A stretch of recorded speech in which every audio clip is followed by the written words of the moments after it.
Assalamualaikum warahmatullahi wabarakatuh.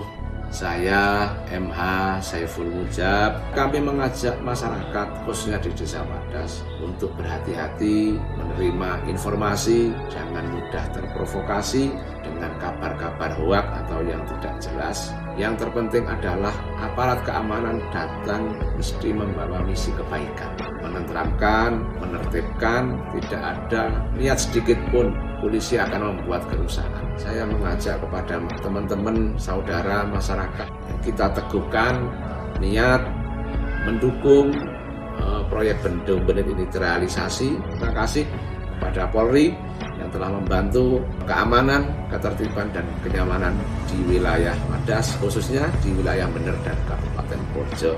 Assalamualaikum warahmatullahi wabarakatuh.